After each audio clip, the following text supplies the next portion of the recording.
Coluche, quand il débarque dans une loge et quand il parle, il a un pouvoir. Bienvenue sur votre chaîne Icônes et Silences, là où les légendes révèlent enfin leurs secrets. Imaginez une scène banale quelque part dans les rues brumeuses de Londres ou sur un trottoir discret de Marseille. Un homme de 74 ans marche seul, il porte un blouson usé, un jean simple et il se fond parfaitement dans la foule anonyme du métro. Personne ne se retourne sur son passage, personne ne sort de téléphone pour le filmer, personne ne devine que cet homme invisible, qui ressemble à n'importe quel grand-père, est en réalité la plus grande légende vivante de la musique française, Jean-Jacques Goldman. Ce nom suffit à faire résonner des mélodies inoubliables dans la tête de millions de gens. Il était le patron incontesté, l'alchimiste qui transformait chaque note en or et chaque concert en une immense communion nationale. Il a écrit la bande-son de nos vies, de nos premiers amours à nos plus grandes joies. Pourtant, au sommet absolu de sa gloire, alors que la France entière l'adulait comme un dieu vivant, il a commis l'impensable. Il a choisi de se taire, il a choisi de disparaître totalement. Ce n'était pas une simple pause entre deux albums, mais un adieu brutal qui dure maintenant depuis 20 ans. Pourquoi l'homme qui nous chantait qu'il irait au bout de ses rêves a-t-il soudainement brisé sa guitare pour embrasser l'ombre? Aujourd'hui, à 74 ans, le mystère Goldman s'épaissit car derrière cette retraite que l'on croyait paisible se cachent des cicatrices profondes que le public n'a jamais vues. On a longtemps cru qu'il fuyait la célébrité par simple modestie, mais c'était faux. La vérité est bien plus complexe et douloureuse. Pendant 2 décennies, il a gardé un secret, une sorte de regret silencieux lié à ceux qu'il a aimés et au prix terrifiant qu'il a dû payer pour sa gloire. Il y a des silences qui hurlent plus fort que des mots et aujourd'hui nous allons enfin écouter ce que Jean-Jacques Goldman n'a jamais osé dire. Nous allons comprendre pourquoi, pour sauver l'homme, il a dû tuer l'idole. Mais attention, l'histoire de Jean-Jacques Goldman n'est pas un conte de fées. Pour comprendre cette fuite vers l'anonymat, il faut d'abord rouvrir une page sombre de son histoire familiale. Une tragédie survenue un jour de 1979 qui a scellé son destin à tout jamais et dont l'écho résonne encore dans chacune de ses décisions. Restez avec nous car ce que vous allez découvrir va changer à jamais votre regard sur la personnalité préférée des Français. Pour comprendre la profondeur de son silence actuel, il faut d'abord mesurer la hauteur vertigineuse de son ascension. Au début des années 80, la France cherchait une nouvelle voix et elle a trouvé Jean-Jacques Goldman. Ce n'était pas seulement un chanteur, c'était un phénomène social, une onde de choc qui a traversé toutes les générations. Avec des titres comme « Il suffira d'un signe » ou « Quand la musique est bonne », il a littéralement mis le feu aux poudres. Soudain, ce jeune homme timide qui préférait l'ombre des studios à la lumière des projecteurs s'est retrouvé propulsé au rang de demi-dieu. Chaque album était un événement national, chaque tournée remplissait des stades entiers en quelques minutes. Il est devenu la bande originale d'une France qui voulait croire en des lendemains meilleurs. On l'appelait le chanteur préféré des Français, le gendre idéal, le grand frère rassurant dont les mots semblaient panser les plaies de tout un peuple. Son apogée artistique a atteint des sommets inégalés lorsqu'il a prêté sa plume à d'autres, transformant Céline Dion en superstar mondiale avec l'album 2. À ce moment précis, Jean-Jacques Goldman n'était plus seulement un artiste. Il était le roi Midas de la chanson française. Tout ce qu'il touchait se transformait en platine. Les récompenses s'empilaient, l'argent coulait à flot et l'amour du public était inconditionnel, presque étouffant. On voyait en lui un homme comblé, un artiste qui avait tout réussi. Pourtant, derrière les sourires affichés sur les plateaux de télévision et l'énergie débordante qu'il déployait sur scène pour son public, une fissure invisible commençait déjà à se creuser. Ce que personne ne voyait, c'est que cette gloire immense, que tant d'autres auraient tué pour obtenir, était en train de devenir pour lui une prison dorée. Imaginez un instant ce que signifie ne plus pouvoir faire un pas dans la rue sans être assailli, ne plus pouvoir emmener ses enfants à l'école sans craindre les objectifs des paparazzis, ne plus pouvoir être simplement un père ou un mari pour un homme qui a été élevé dans la discrétion et la retenue, héritage de ses parents résistants. Cette surexposition permanente était une violence quotidienne, tandis que la France chantait « Je te donne à tue-tête, Jean-Jacques », lui donnait tout, absolument tout, jusqu'à s'oublier lui-même. il sentait l'étau se resserrer. Il voyait son temps, ce bien si précieux, lui être volé morceau par morceau par une industrie insatiable qui en demandait toujours plus. Il commençait à réaliser avec effroi que le succès avait un prix exorbitant, un prix qu'il n'était peut-être plus prêt à payer. Alors que les projecteurs l'aveuglaient, il ne voyait pas seulement des fans en délire, il voyait aussi le spectre de ce qu'il était en train de perdre, sa liberté, son intimité, et peut-être même l'essentiel de sa vie d'homme.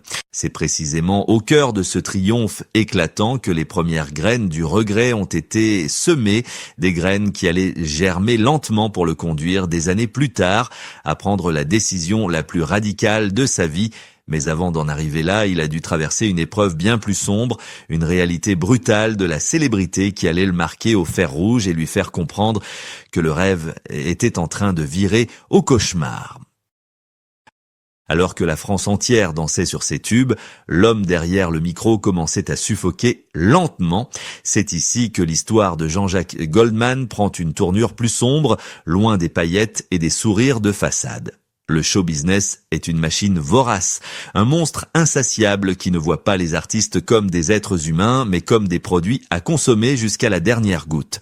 Jean-Jacques, avec sa nature intègre et discrète, s'est retrouvé piégé dans un engrenage infernal qu'il n'avait pas anticipé. Il a découvert la brutalité d'un système où votre vie ne vous appartient plus. Imaginez l'angoisse de devoir sourire quand on a envie de pleurer, de devoir appartenir à tout le monde sauf à soi-même. Mais pour Jean-Jacques, la peur était bien plus profonde, presque viscérale, et elle portait un nom que peu osaient prononcer devant lui, Pierre. L'assassinat de son frère, Pierre Goldman, survenu juste avant son explosion médiatique, a agi comme un traumatisme fondateur, une ombre menaçante planant sur chaque instant de gloire. Là où d'autres voyaient dans la célébrité une consécration, Jean-Jacques y voyait une cible peinte dans son dos. Il avait compris très tôt, dans la douleur et le sang, que la notoriété pouvait tuer. Chaque cri de foule, chaque flash d'appareil photo lui rappelait inconsciemment que l'exposition publique est un danger mortel. Il vivait avec cette anxiété sourde, cette idée terrifiante que le bonheur affiché sur scène pouvait attirer le malheur dans sa vie privée. Et le malheur, insidieusement, s'est infiltré là où il s'y attendait le moins, au cœur de son foyer. C'est là que réside le véritable drame de ses années de gloire. Le système lui a volé ce qu'il y a de plus précieux, le temps. Un contrat invisible mais impitoyable l'obligeait à être partout, sur les routes, dans les studios, sur les plateaux, le laissant physiquement présent mais mentalement absent pour sa propre famille. Il est devenu un étranger dans sa propre maison, un père que l'on voit à la télévision plutôt que dans le salon. Il a senti avec une impuissance rageante que le rôle de sa vie, celui de père et de mari, lui glissait entre les doigts. Il construisait un empire pour la France, mais il laissait se fissurer les fondations de sa propre vie. C'était une époque de schizophrénie émotionnelle, acclamée par des millions d'inconnus, mais rongée par la culpabilité de ne pas être assez là pour les siens. Cette pression constante, ce tiraillement entre le devoir de l'idole et le désir de l'homme a fini par créer une blessure irréparable, un point de rupture inévitable qui allait bientôt tout faire basculer. Car on ne peut pas vivre éternellement coupé en deux sans finir par se briser. C'est souvent au moment où les applaudissements sont les plus forts que la solitude se fait le plus sentir. Pour Jean-Jacques Goldman, le point de rupture a eu lieu loin des caméras, dans le secret glacial d'une vie privée qui s'effondrait. L'année 1997 restera gravée comme celle où le masque est tombé, alors que ses albums battaient tous les records et que la tournée en passant triomphait. Son monde personnel, lui, volait en éclats. C'est l'année où son mariage avec Catherine, celle qu'il avait connue bien avant la gloire, celle qui était son ancre dans la tempête médiatique, a pris fin. Ce divorce n'était pas juste une séparation banale, c'était l'aveu d'un échec cuisant face à la machine du succès. Le public ne voyait rien. Les fans continuaient de chanter l'amour sur ces mélodies, sans se douter que l'homme qui les écrivait était en train de signer les papiers de sa propre défaite sentimentale. Il a réalisé avec une douleur sourde que la célébrité était une maîtresse jalouse qui ne tolérait aucune concurrence. Elle avait lentement, méthodiquement érodé l'intimité de son couple, transformant chaque sortie en épreuve, chaque moment de famille en cible potentielle. L'industrie du disque, elle, n'en avait que faire. Le système continuait d'exiger des tubes, des sourires, de la performance, indifférent à l'homme qui se noyait derrière l'artiste. Il s'est senti trahi, non pas par une personne, mais par ce mode de vie artificiel qui lui avait promis le monde tout en lui retirant l'essentiel. C'est dans cette période de turbulence qu'il a compris qu'il était devenu un étranger pour ses propres enfants, un papa chanteur omniprésent dans les médias mais absent pour les devoirs du soir ou les chagrins d'école. Cette prise de conscience a été brutale comme un coup de poing en pleine poitrine. Il avait tout, l'argent, la reconnaissance, l'adulation, mais il se couchait le soir avec le sentiment terrifiant d'avoir raté sa vie d'homme. Il s'est retrouvé face à un miroir contemplant non pas la star, mais les décombres de ce qu'il avait voulu protéger. C'était le prix du sang, le tarif invisible de la gloire, et c'est précisément à ce moment-là, au fond du gouffre émotionnel, qu'une idée radicale a commencé à germer dans son esprit. Une idée folle, impossible pour n'importe qui d'autre, mais qui allait devenir sa seule issue de secours. Il a compris que pour ne pas mourir de l'intérieur, il allait devoir commettre un suicide médiatique. Il allait devoir dire non à tout ce que le monde rêvait d'avoir. Le compte à rebours avant le grand silence avait commencé et personne ne l'avait entendu s'enclencher. Le moment de vérité n'est pas arrivé avec des cris ou des scandales, mais avec la dignité silencieuse d'un homme qui reprend le contrôle de son destin. Le monde attendait un nouvel album, une nouvelle tournée, mais Jean-Jacques Goldman a offert quelque chose de bien plus radical, son absence. En 2004, il a prononcé ces mots qui ont glacé le sang de l'industrie musicale. J'arrête. Pas de pause, pas de peut-être, mais un point final. C'était sa première victoire, mais le coup de grâce contre le système qui l'avait emprisonné est venu plus tard, avec une décision qui a stupéfié la France entière. Pour ne pas répéter les erreurs du passé, pour ne pas laisser la gloire dévorer sa seconde chance au bonheur, il a fait ce qu'aucune autre star de son rang n'avait osé faire. Il a pris ses valises et il est parti. Il a quitté la France, ce pays qu'il aimait trop, pour s'exiler de l'autre côté de la Manche, à Londres. Ce n'était pas une fuite fiscale, c'était une fuite vitale. Là-bas, dans la grisaille anglaise, il a enfin pu accomplir sa vengeance contre la célébrité. Il a troqué les limousines contre le métro, les palaces contre un appartement familial et les applaudissements contre le rire de ses filles. C'est ici que réside sa parole la plus forte. En devenant Monsieur Tout-le-Monde, il a pointé du doigt l'absurdité du star system. Il a prouvé que la vraie réussite n'était pas de remplir des stades, mais d'être capable d'aller chercher ses enfants à l'école sans garde du corps. Il a nommé ses véritables priorités, Maya, Kimi, Rose, ses filles, et Nathalie, sa femme. Il a choisi de leur offrir ce qu'il n'avait pas pu donner à sa première famille, un père présent, un père normal, un père qui n'appartient à personne d'autre qu'à elle.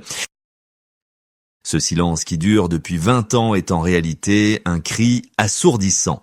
C'est un refus obstiné de jouer le jeu des médias, un refus de vieillir sous les projecteurs, un refus de devenir une caricature de lui-même. Chaque jour passé dans l'anonymat est une affirmation de sa liberté retrouvée. Il a regardé le monstre de la gloire droit dans les yeux et lui a dit « Tu ne m'auras plus ». Aujourd'hui, quand on le croise par hasard, cheveux gris et allure modeste, on ne voit pas une star déchue, mais un homme qui a gagné. Il a brisé les chaînes dorées pour enfin toucher du doigt cette vie banale qu'il chantait dans ses tubes sans jamais pouvoir la vivre. C'est cela le véritable scandale Goldman, avoir eu le courage de préférer la vie à la légende. Au final, que nous apprend le silence obstiné de Jean-Jacques Goldman? Son histoire dépasse largement le cadre de la chanson française. C'est une fable moderne sur le courage de dire non quand le monde entier vous supplie de dire oui. Dans une époque obsédée par l'image, par les likes et la reconnaissance immédiate, Goldman est une anomalie fascinante. Il est la preuve vivante que l'on peut toucher les étoiles sans se brûler les ailes, à condition de savoir redescendre sur Terre avant qu'il ne soit trop tard. Son regret secret, celui d'avoir sacrifié une partie de sa vie d'homme sur l'autel de la gloire, est devenu sa plus grande force. C'est ce regret qui l'a guidé pour ne pas reproduire les mêmes erreurs, pour sauver ce qui pouvait encore l'être. Il nous pose à tous, sans dire un mot, une question vertigineuse. Sommes-nous capables de lâcher ce qui brille pour saisir ce qui compte vraiment? Combien d'entre nous auraient la force de renoncer à une couronne pour retrouver la liberté de l'anonymat? Jean-Jacques Goldman n'est pas un ermite, c'est un homme qui a compris que le bonheur fait moins de bruit que le succès, mais qu'il dure beaucoup plus longtemps. Il nous a laissé ses chansons en héritage, des mélodies qui continueront de traverser le temps, mais son plus beau cadeau est peut-être cet exemple de dignité. Il nous rappelle que derrière chaque idole se cache un cœur humain qui bat, fragile et précieux, et que ce cœur a le droit, lui aussi, à la paix. Aujourd'hui, il ne nous doit plus rien, il nous a tout donné et en retour, il a pris ce dont il avait le plus besoin, le droit d'être un homme ordinaire, et peut-être qu'au fond, c'est cela la véritable réussite, non pas d'être inoubliable pour des millions d'inconnus, mais d'être indispensable pour ceux qu'on aime. Et vous, qu'en pensez-vous? Si vous étiez à sa place, auriez-vous eu le courage de tout quitter au sommet pour protéger votre famille, ou auriez-vous choisi de rester dans la lumière jusqu'au bout? Dites-nous dans les commentaires ce que vous feriez. C'est une question difficile, mais votre avis nous intéresse énormément. N'oubliez pas que sur cette chaîne, nous explorons l'humain derrière la légende. Si cette histoire vous a touché, laissez un j'aime et partagez cette vidéo pour que le message de Jean-Jacques continue de résonner. Merci d'avoir écouté son silence avec nous et à très bientôt pour une nouvelle histoire d'ombre et de lumière sur Icône et Silence.